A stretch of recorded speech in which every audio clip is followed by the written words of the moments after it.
British രാഷ്ട്രീയത്തിൽ വീണ്ടും കൊള്ളക്കങ്ങ്. പാർട്ടിക്കുള്ളിൽ സർ കെയർ സ്റ്റാർമറുടെ മുഖ്യ എതിരാളിയായി കണക്കാക്കുന്ന ആൻഡി ബേൺഹാമിന് വേണ്ടി സീറ്റ് ഒഴിഞ്ഞു കൊടുക്കുവാൻ ഒരു വിമത എം പി തയ്യാറായി മുന്നോട്ട് വന്നതോടെ പ്രധാനമന്ത്രി സ്ഥാനത്തിന് നേരെ ഉയരുന്ന വെല്ലുവിളി ശക്തമായിരിക്കുകയാണ്. ഇടതുപക്ഷക്കാരനായ ക്ലൈവ് ലൂയിസ് പറയുന്നത് ജനവിരുദ്ധമായിട്ടുള്ള ബജറ്റുമായി വരുന്ന തദ്ദേശ ഭരണ സ്ഥാപനങ്ങളിലേക്കുള്ള തെരഞ്ഞെടുപ്പിനെ നേരിടാൻ പ്രധാനമന്ത്രിക്ക് കഴിയുമെന്ന് താൻ വിശ്വസിക്കുന്നില്ല എന്നാണ്. അതേസമയം വിവിധ തട്ടുകളിലായി പോരടിക്കുന്ന സ്റ്റാർമറുടെ എതിരാളികൾക്ക് ഏകകണ്ഠേന ഒരു പകരക്കാരനെ കണ്ടെത്താനായിട്ടില്ല എന്ന വസ്തുതയാണ് സ്റ്റാർമർ അനുകൂലികൾ ചൂണ്ടിക്കാട്ടുന്നത്. പ്രധാനമന്ത്രിയെ പുറത്താക്കുവാനുള്ള ഒരു ശ്രമമുണ്ടായാൽ പാർട്ടിയിലെ 80-ലധികം എം പിമാർ അതിനെ പിന്തുണയ്ക്കുമെന്നാണ് ചില കേന്ദ്രങ്ങൾ അവകാശപ്പെടുന്നത്. ചില മന്ത്രിമാർ പോലും കെയർ സ്റ്റാർമറെ മാറ്റി പുതിയ നേതാവിനെ കൊണ്ടുവരുന്നത് ഒരു അനിവാര്യതയായി കണക്കാക്കുന്നു. മാഞ്ചസ്റ്റർ മേയർ ബേൺഹാമിനെയാണ് മിക്കവരും സ്റ്റാർമർക്ക് പകരക്കാരനായി കാണുന്നത് പോലും. ലേബർ പാർട്ടി സമ്മേളനത്തിൽ തിരിച്ചടി ഉണ്ടായെങ്കിലും നേതൃസ്ഥാനത്തേക്കുള്ള മത്സരം തുടരാൻ തന്നെയാണ് ബേൺഹാമിന്റെയും തീരുമാനം. താൻ ബേൺഹാമുമായി ചർച്ചകൾ നടത്തിയതായി കഴിഞ്ഞ ദിവസം BBC പൊളിറ്റിക്സ് ലൈവിൽ സംസാരിക്കവേ ലൂയിസ് പറയുകയും ചെയ്തു. എന്നാൽ നേതൃത്വത്തിന് വെല്ലുവിളി ഉയർത്താൻ അദ്ദേഹം തയ്യാറെടുക്കുകയാണോ എന്ന ചോദ്യത്തിന് ലൂയിസ് പക്ഷേ വ്യക്തമായ ഉത്തരം നൽകിയില്ല.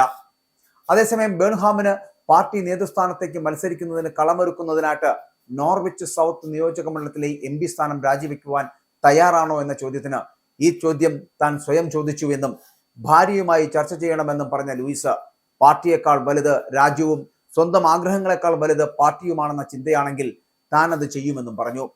തന്റെ MP സ്ഥാനം രാജിവെച്ച് ബേൺഹാമിന് വഴിയൊരുക്കുമെന്നാണ് അദ്ദേഹം പറയുന്നത്. പക്ഷേ താൻ അങ്ങനെ ചെയ്യുമെന്നായിരുന്നു ലൂയിസിന്റെ മറുപടി.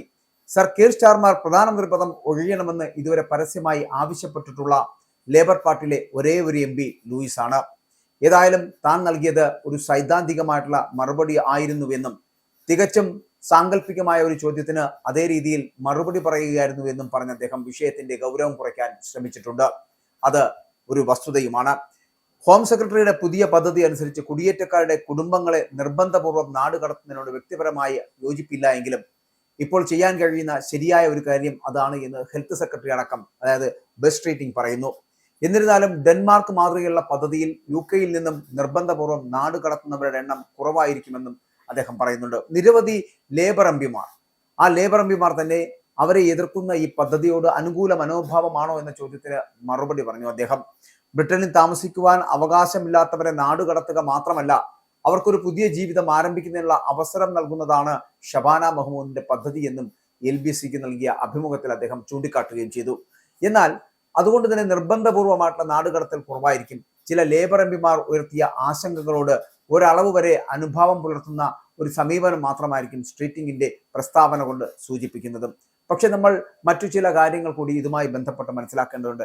ലേബർ പാർട്ടിയിൽ തമ്മിലടി നടക്കുമ്പോഴും പ്രധാനമന്ത്രിയെ മാറ്റുവാനുള്ള ഒരു സാഹചര്യമാണ് സൃഷ്ടിക്കപ്പെടുമ്പോഴും ഈ കെയർ സ്റ്റാർമറെ മാറ്റുവാനുള്ള തീരുമാനത്തിലേക്ക് ലേബർ പാർട്ടി എത്തിച്ചേരുമോ എന്നത് ഇന്നും ഒരു സംശയമായി തന്നെ നിലനിൽക്കുകയാണ്. ഇസ്രായേലിന്റെ 5 സൈനിക താവളങ്ങളിൽ കനത്ത നാശനഷ്ടം. മോദി വെളിപ്പെടുത്തുന്ന ഇന്ത്യയുടെ വികസനത്തിന്റെ മയക്കുമരുന്ന് വിൽപ്പനയ്ക്കെതിരെ ശക്തമായ നടപടിയെടുത്ത് ഷാർജ പോലീസ്. അമേരിക്കയിലെ സാധാരണ മനുഷ്യരോട് കൂടിയാണ് കോൺഗ്രസിനുള്ളിൽ പങ്കുവയ്ക്കാൻ ഓപ്പറേഷൻ സിന്ദൂറിൽ ഉപയോഗിച്ച